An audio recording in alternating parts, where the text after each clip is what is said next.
আসসালামু আলাইকুম এভরিওয়ান। তো আজকে আমি দেখাবো আপনারা আপনাদের পিসিতে বা ল্যাপটপে কিভাবে video editing software Wondershare Filmora 11টা ক্র্যাক ভার্সনটা আপনাদের ল্যাপটপে ডাউনলোড করবেন এবং ইনস্টল করবেন। সো যেহেতু এটা একটা প্রিমিয়াম সফটওয়্যার, আমাদের ইউজ করতে হলে আমাদের ক্র্যাক ভার্সন ক্র্যাক করে তারপর ইউজ করতে হবে। সো ক্র্যাক করার যে প্রসেসটা এটা দেখাচ্ছে যে কিভাবে আপনারা সহজে ভিডিও এডিটিং করতে পারবেন। ওকে, তো প্রিমিয়াম সফটওয়্যার। সো আমরা প্রথমেই আমাদের ওয়াইফাই কানেকশন অফ করে দিব।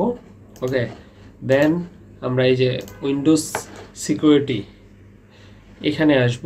এখানে এসে এই যে ভাইরাস অ্যান্ড থ্রেড প্রোটেকশন যে অপশনটা আছে, ম্যানেজ সেটিংয়ে যাব, রিয়েল টাইম প্রোটেকশন অফ করব, যা কিছু আছে এখানে cloud deliver, automatic sample, temper করে সব কিছু অফ করে দেবো। ওকে, অফ করে জাস্ট এই যে কেটে দিব।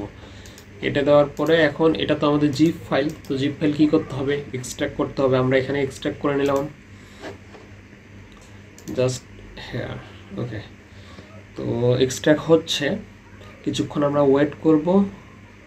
দেন এই যে এখন ঠিক আছে, এক্সট্র্যাক্ট হয়ে গেছে। এই যে দেখেন এখানে চলে আসছে, আমরা টেনে এখানে নিয়ে আসলাম, ডাবল ক্লিক দিয়ে ভিতরে ঢুকবো এবং জাস্ট এটা রান অ্যাজ অ্যাডমিনিস্ট্রেটর ডান পাশে ক্লিক দিয়ে বা ডাবল ক্লিক দিয়ে দিলেই রান অ্যাজ অ্যাডমিনিস্ট্রেটর শুরু হয়ে যাবে। সো এই যে দেখেন প্রসেসটা, অবশ্যই ইংলিশ ভার্সনে রাখবো।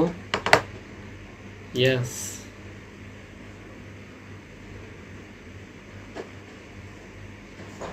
আসতেছে। নেক্সট, এখানে I have read and accept দিবেন, নেক্সট দিবেন, নেক্সট দিবেন। এখন দেখেন আপনার এক্সট্র্যাক্টের কাজ চলতেছে কিন্তু। সো আমরা কিছু সময় ওয়েট করব, ওয়েট করলে পরে কিছু সময় পর দেখতে পাবো যে আমাদের এক্সট্র্যাক্ট হয়ে গেছে।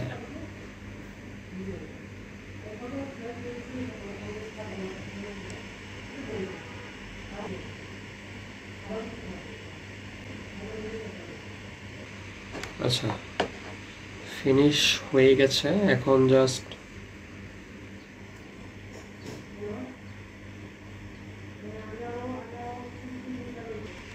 এই যে শেষ হলে এরকম একটা ইয়ে আসবে, যদিও আমাদের ওয়াইফাই কানেকশন চালু নাই এই জন্য আমরা ইন্টারফেসটা দেখতে পেলাম না। সো এরকম আসলে জাস্ট ক্লোজ করব। লঞ্চ করার আগে আমরা এখানে এই যে মিনিমাইজ করে রাখবো। ওকে, তারপরে এই যে ফিক্স অপশনে আসবো, তারপরে এই যে একটা লেখা আছে ফিল্মোরা টিসি ক্র্যাক। হ্যাঁ, তো আমাদের এখানেই কাজ মূলত। তো মিনিমাইজ করলাম, মিনিমাইজ করে আবার আমরা কই যাব, উইন্ডোজ। ওকে, উইন্ডোজ, এই যে সিকিউরিটি সেটিং।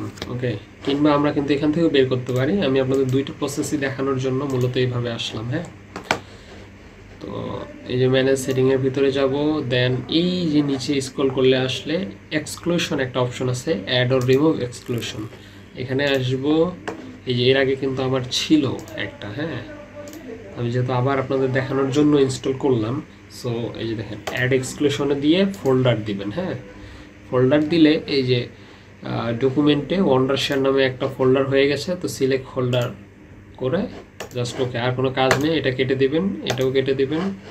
দেন আমরা কই আসবো, এই যে মিনিমাইজ করলাম, এই যে এখানে আসবো। এখন ডান পাশে ক্লিক দিয়ে এটাও দিব রান অ্যাজ অ্যাডমিনিস্ট্রেটর। ওকে, আবার ক্লিক, এই যে এখানে এসআই দিব। হ্যাঁ, শেষ, আমাদের কাজ শেষ। এখন জাস্ট এই যে এখানে লঞ্চ করে দেব। ওকে,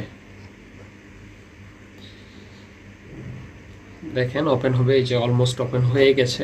নিউ প্রজেক্টে ক্লিক দিলাম। ওকে, একটা ফাইল নিলাম, সাপোজ এই আমার উপরে ফাইলটাই নিলাম, এই নিয়ে এখানে নিয়ে আসলাম, 30 fps দিলাম। এই যে দেখেন এক্সপোর্টে ক্লিক দিলে কিন্তু আমার ইয়ে চাচ্ছে না, কোনো লগ ইনও করতে বলতেছে না, কোনো কিছুই বলতেছে না। তার মানে আমাদের ফুল ওয়েতে একদম ক্র্যাক হয়ে গেছে এই ফাইলটা। ওকে, তারপর তো আমরা এগুলো তো বুঝে নিই আপনারা কেমনে কী করবেন। তারপর জাস্ট এক্সপোর্ট দিলে কিন্তু এই যে এক্সপোর্টের কাজ শুরু হয়ে গেছে। সো প্রপার ওয়েতে এইভাবেই কিন্তু আমরা ফিল্মোরা 11 ক্র্যাক করতে পারি। ওকে, তো আজকের ভিডিওটা এই পর্যন্তই। আশা করি সবাইকে ভালো লাগবে। যদি ভালো লেগে থাকে অবশ্যই আপনাদের ফ্রেন্ডসদের সাথে শেয়ার করবেন। আল্লাহ হাফেজ।